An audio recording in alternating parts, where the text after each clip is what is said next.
என்ன ஒரு வருத்தம் இருக்குது.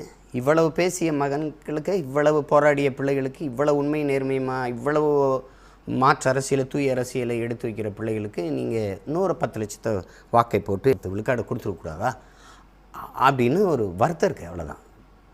நான் வந்து உள்ளே போகணுன்னா அதில் எனக்கு உளவே உளமாற எனக்கு அதில் ஒன்றும் விருப்பம் இல்லை. அதில் ஒரு ஆள் போய் நம்ம ஒன்றும் செய்ய போகிறதில்ல. நாட்டை வெல்லாமல் 2-3 சீட்டை வந்து நம்ம ஒன்றும் செய்ய போகிறதில்ல. ஆனாலும் போயிருக்கலாம். மக்களின் குரலாக, ஒட்டுமொத்த தமிழ் சமூகத்தின் குரலாக நாம் உள்ள பேசியிருந்திருக்கலாம். அது வாய்ப்பு வரல. அது நம்முடைய தோல்வி இல்லை, அது மக்களின் தோல்வி தான். அதுக்கு ஒன்றும் நீங்கள் கவலைப்பட வேண்டியதில்லை. ஆனால் என் பிள்ளைகளுடைய உழைப்பு அசாத்தியமானது. நான் எதிர்பார்த்தேன் நான் வென்றுவேன், 5-6 பேர் நம்ம உள்ளே போயிடலாம் அப்படின்னு நான் நினச்சேன். தம்பி இசை மதிவாணன் எல்லாருக்கும் வெற்றி வாய்ப்பை நான் கணித்தேன். அது நடக்கலை. அதனால ஒன்றும் இல்லை. நம்ம போய் இன்றைக்கி இல்லைன்னா நாளைக்கு போகிறோம், அவ்வளோதான். ஆனாலும் உங்கள் உழைப்பு அசாத்தியமானது. என் பிள்ளைகள், என் உடன் பிறந்தார்கள், என் உறவுகள் பெரும்பாடு பற்றீர்கள்ங்கிறதுல நான் ரொம்ப மகிழ்வோடு அதை பகிர்ந்துக்கிறேன். இன்னும் கவலைப்படாதீங்க. இன்னும் 10 ஆண்டுகள் கூட நம்ம போராடுவோம். ஆனால் உறுதியாக வெல்லுவோம். அதில் எந்த மாற்றம் உங்களுக்கு வேண்டியதில்லை. எந்த காலத்திலையும் தமிழ் மீதும், என் தாயின் மீதும், என் தலைவன் பிரபாகரன் மீதும் ஆணையிட்டு சொல்கிறேன், தடம் பெறல மாட்டோம். தன்னலத்திற்காக சமரசங்களை செய்ய மாட்டோம். எவருக்காகவும் எதுக்காகவும் பதவிக்காக, அற்ப பணத்திற்காக போயிட்டு சமரசம் செஞ்சுட்டு செய்ய மாட்டோம். அதில் வந்து எந்த சமரசமும் எங்களுக்கு இல்லை, நமக்கு இல்லை. நம்ம அதை செய்ய போகிறது இல்லை. நமக்கு அப்படி ஒரு வெற்றி தேவையும் இல்லை. நம்ம முழுக்க மக்களை நம்புகிறோம். 100 விழுக்காடு நம்புகிறோம்.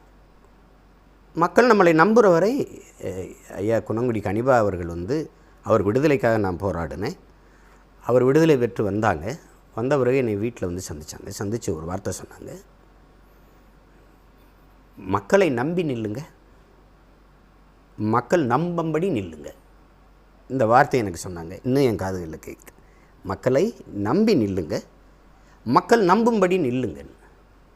மக்களை நம்பி நிற்கிறோம், மக்கள் நம்பும்படி நிற்கிறோம். மக்கள் என்றைக்கு நம்புகிறாங்களோ அன்றைக்கி நமக்கு வெற்றி வரும். அது வரைக்கும் துணிஞ்சு நாம் போராடிட்டு இருப்போம். தலைவர் நமக்கு கற்பிச்சிருக்காங்க, வரலாறு நமக்கு வழிகாட்டுது, சத்தியம் நமக்கு சான்றாக இருக்கிறது. தொடர்ச்சியாக நாம் போராடுவோம். அதில் என் உயிருக்கினியவர்கள், என் உடன் பிறந்தார்கள். கடலை தாண்டிட்டோம், கரை தான் இருக்குது.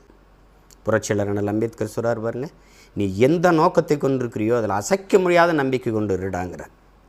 நீ யாருக்கோ ஒருத்தருக்கு உழைக்கிறேங்கிற நம்பிக்கை முதல்ல அந்த எண்ணத்தை கைவிடு. நீ பிறந்த பெருமை மிக்க இனத்திற்காக போராடுகிறாய், பாடுபடுகிறாய்ங்கிற அந்த எண்ணத்தை கொண்டுருங்கிறாங்க. அதில் நம்ம உறுதியாக நிற்கிறோம். இப்போ அதில் என் அன்பிற்குரியவர்கள், என் அருமை உடன் பிறந்தார்கள், பேரன்பு என்று நான் நேசிக்கிறேன். எனது நாம் தமிழர் சொந்தங்கள், உலகெங்கும் பரவி வாழ்கிற என் தாய் தமிழ் உறவுகள், உங்கள் பிள்ளைகள் எங்களுக்கு துணையாக நில்லுங்க. கடந்த கால தேர்தலை விட என்னை கஷ்டப்படாமல் நீங்கள் பார்த்துக்கிட்டாங்க. பிள்ளைகளுக்கு கட்டுத்தொகை போடுறது, கொஞ்சம் செலவுகள் அதெல்லாம் பார்த்துக்கிட்டாங்க. அப்புறம் பெரும்பாலான இன உணர்வு உள்ள பெருந்தகைகள் நம்மளை கஷ்டப்பட விடலை. இப்போ முந்தைய தேர்தலில் நம்ம சிரமப்பட்டோம். இது வந்து நம்ம வந்து உள்ளாட்சி தேர்தல் இருக்குது, அதில் நம்ம உறுதியாக போட்டிடுவோம். அதுக்கு அநியாயமாகவும் அதுக்கு தயாராகிடுவோம். 5 ஆண்டு காலம் இருக்குது. இந்த 5 ஆண்டு காலமும் நம்ம விளையாட்டு தான். நாம் 3வது பெரிய கட்சின்னு நம்ம சொல்லிக்கல, தேர்தல் ஆணையம் தான் சொல்லுது நம்ம 3வது பெரிய கட்சி ஆகிட்டோன்ட்டு. சில பேர் வந்து அவங்க இப்படி பெரிய கட்சி இதுதான், அப்படி இல்லை. உண்மையிலேயே நம்ம பெரிய கட்சியாக வளர்ந்துக்கிட்டு இருக்கோம். கோட்பாட்டளவில், கொள்கை அளவில் சமரசம் இல்லாமல் உறுதியாக நிற்கிறவன் எவனோ அவனே பெரியவன். நாம் உண்மையிலே ஆக பெரியவர்கள். அந்த நம்பிக்கையோடு என் பிள்ளைகள் இருங்க, களத்தில் இருங்க. நீங்கள் நடந்து போகும்போது விழுகிற நிழலாக உங்கள் அண்ணன் பின்னாடி வருவேன் அப்படிங்கிறத நீங்கள் புரிஞ்சுக்கொள்ளணும். என்றைக்குமே இந்த இனத்திற்கும், இந்த மக்களுக்கும், இந்த நாட்டுக்கும் நீங்கள் உண்மையாக இருங்க. நான் உங்களுக்கு உயிராக இருப்பேன். இது வந்து என் தலைவன் மேலே ஆணை. நீங்கள் இருங்க.